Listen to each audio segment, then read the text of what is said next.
10 jours de prière 2023. Jour 1. Où es-tu? Dans Genèse 3, verset 9, nous lisons « Le Seigneur Dieu appela l'homme et lui dit « Où es-tu » Existe-t-il une question plus pertinente que celle de Dieu à l'égard d'Adam après sa chute? Il est de toute évidence que Dieu savait exactement où étaient Adam et Ève, puisqu'il est omniscient. En réalité, Dieu demandait exactement à Adam « Sais-tu où tu en es ?» Adam et Ève avaient désobéi à Dieu, et leur désobéissance avait ouvert une brèche, amenant à une rupture en ce qui avait été jusqu'alors une révélation parfaite entre Dieu et sa suprême création. Le lieu où Dieu les avait rencontrés chaque jour précédemment était vide ce jour-là. Les seuls visages jamais créés ne souriaient pas à leur Créateur ce jour-là. Les bras que Dieu avait façonnés dans l'argile ne l'ont pas embrassé ce jour-là.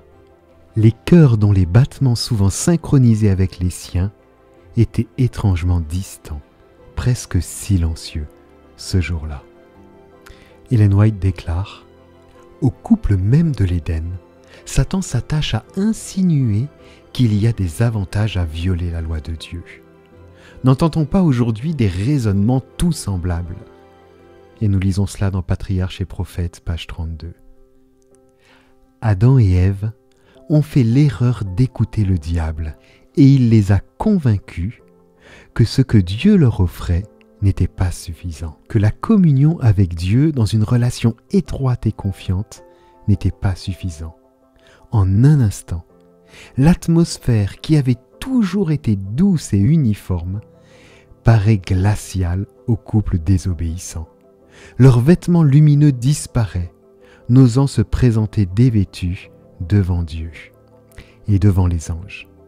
Ils se mettent à façonner quelques ajustements. En outre, l'amour et la paix qui jusqu'alors ont été leur partage font place à un sentiment de culpabilité et de détachement, à une frayeur de l'avenir. Le péché avait modifié la condition spirituelle des seules créatures en Éden avec lesquelles Dieu avait partagé son image. En fait, il a brisé l'image de Dieu en elle.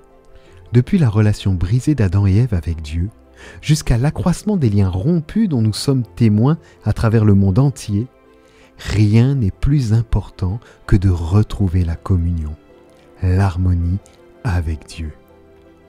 Après bien des millénaires, les mensonges qui ont fait tomber Adam et Ève n'ont pas changé. Satan prétend toujours que Dieu nous cache quelque chose, qu'on ne peut pas lui faire confiance, qu'il n'est pas suffisant.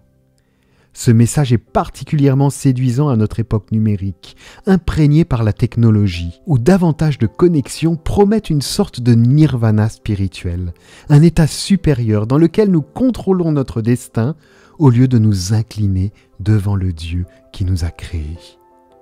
Il est temps de rejeter les mensonges de Satan et de revenir à celui qui nous a aimés d'un amour éternel, à celui qui nous attire à lui par sa bonté.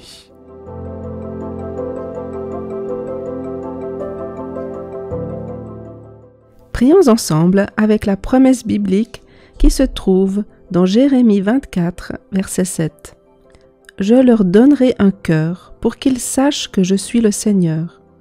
Ils seront mon peuple et moi, je serai leur Dieu, s'ils reviennent à moi de tout leur cœur. » Je serai leur Dieu. Ô Dieu, nous sommes reconnaissants de ce que tu nous appelles alors que nous nous sommes éloignés et avons rompu la relation avec toi. Nous bénéficions de ton amour infini en nous attirant inlassablement à toi chaque jour, à chaque instant. Nous te remercions, bon Père, pour cet amour toujours en quête des pécheurs. De tout leur cœur. Doux Jésus, tu as promis de raviver nos cœurs en un cœur qui cherche Dieu et compte sur toi en temps de détresse ou d'abondance. Que la promesse d'un cœur nouveau s'accomplisse au travers d'une nouvelle affection sincère et constante pour toi. Ils seront mon peuple. Bon Père céleste, Dieu, il est difficile de croire que tu veuilles encore de nous après que nous t'ayons abandonnés.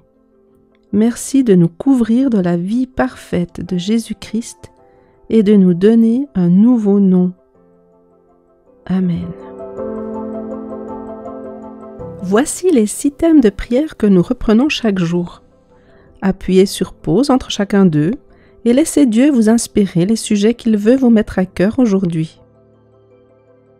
Remerciements et louanges. Remerciez Dieu pour des bénédictions spécifiques et louez-le pour sa bonté. Confession. Prenez quelques minutes pour vous confesser en privé et remercier Dieu pour son pardon. Conseil. Demandez au Seigneur de vous accorder de la sagesse pour les défis et décisions actuelles. L'Église mondiale. Priez pour les besoins des églises de vos fédérations et pour l'Église mondiale. Votre Église locale. Priez pour les besoins actuels des membres de l'Église, de la famille et des voisins. Et pour terminer, écoute et réponse. Prenez le temps d'écouter la voix de Dieu et de répondre par la louange ou le chant.